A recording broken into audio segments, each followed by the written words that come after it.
Hey, what's up everybody? Today we're going to be discussing the differences between the Ninja 650 and the Ninja 400. We're just going to talk about some very simple specs, who these bikes are for, and which one you should be considering if you're looking at getting your first motorcycle. Before we get started, don't forget you've got a chance to win a $25 Revzilla gift card. All you have to do is subscribe to this channel and leave a comment at the bottom of this video that says Valentine's Day Revzilla gift card giveaway. That's it. Good luck if you enter. Everybody gets one entry. Everybody gets one. Tell him, Peter. Apparently everybody gets one. Bingo. So styling-wise, both of these bikes look very similar to the untrained eye. It's not until you get up close that you start noticing the differences of the motorcycle. Both motorcycles do a great job of being an intermediate level motorcycle that almost anyone can hop on to start on, but one is obviously a more favorable option. So you have to ask yourself as a rider and be honest with yourself, what are you actually ready for? And what can you handle? The biggest factor when looking at motorcycles for anybody typically is the price. So with no ABS, the Ninja 400 starts around, I think it's $52.99, $54.99, somewhere ballpark in there. And after all the dealer fees like assembly, freight, prep, tax, licensing, all that stuff, you're probably going to end up dropping anywhere between $6,000 and $7,000 on a Ninja 400. On the 650, you're going to actually end up spending quite a bit more, but you're going to get a bike that's going to give you more longevity for its lifespan with you. It's a bike that you can kind of grow with and grow into, where the Ninja 400, you're going to grow into it, but you're going to grow out of it relatively quick. If you're the type of person that wants to continue motorcycling, you're eventually going to want more power, and that's where this machine lacks. Now it does have some really usable power at around 50 brake horsepower, where the Ninja 650 gives you a little bit of a boost there, moving on up to nearly 70 horsepower, right around 67. And with all the new competition coming out in the parallel twin category, I'd really like to see Kawasaki up that number. I think the 400 is in a really competitive spot for its numbers, and they do a great job with this motorcycle. Wheel size is exactly the same on these two motorcycles. They're both 17-inch setups.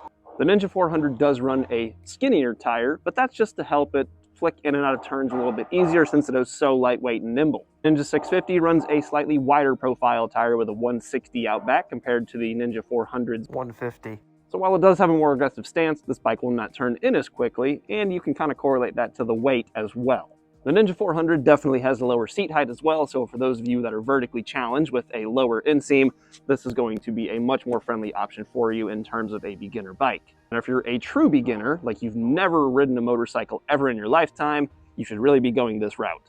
The Ninja 650 is for someone who has a little bit more confidence in themselves, knows that they can handle the power and have control of their throttle hand to make the bike only go as fast as they desire without it getting away from them or punishing them when they make a mistake.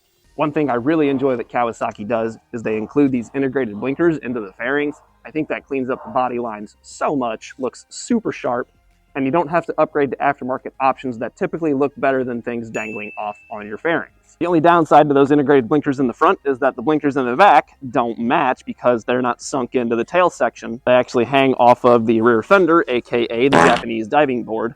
And while they don't look terrible, the integrated option that tucks the tail in and gets rid of this whole fender is much preferred. Seating position on both motorcycles is not necessarily aggressive, also not the most laid-back positioning that you can get. If you wanted something a little bit more relaxed, but you still like the characteristics of both of these motorcycles, you should be looking at something in the Z series. I'm 6'1", and this is how I fit on a Ninja 400. You can see I've got great bend in my knees, my feet are totally flat, so anytime I wheel up to a stop sign, a stoplight, I'm going to have full confidence to hold this bike up whenever I'm not moving. And the Ninja 650 only adds about 0.2 inches in overall seat height. So I still have the slight bend in my knees, not as much as the Ninja 400, and my feet are still firmly planted on the ground, but you can definitely feel a weight difference in the motorcycle when rocking it side to side. So that's another thing to keep in mind if this is going to be your first motorcycle. We can talk about a few smaller details that give the Ninja 650 overall a little bit better value, even though the price is a little bit higher. For example, we have these slightly more styled and contoured bar ends that give the bike an overall more aggressive look. We have adjustable levers on both sides, so if you have smaller hands, you can adjust it to your liking, and if you have bigger hands, you can do the same. The Ninja 650 also gets this beautiful color TFT display, and that means it's super easy to read even on the sunniest of days. The Ninja 400 has a standard analog tachometer and an LCD gauge readout display. While it does serve its purpose and it's very easy to find the information you're looking for, It sometimes can be a little bit hard to read if it's a sunnier day outside and it's beating down on that screen. Both of these machines are very fuel efficient, getting about 50 miles to the gallon at least in normal driving conditions. Sometimes you can even get better than that, depending on how conservative you are with the throttle. And for model year 23, it looks like Kawasaki on the Ninja 650 has upgraded the LED signals in the rear to look a little bit more premium. So good job to Kawasaki on that. And that's going to wrap this video up. Let me know in the comments which one of these motorcycles you are considering purchasing and why this video might have helped you.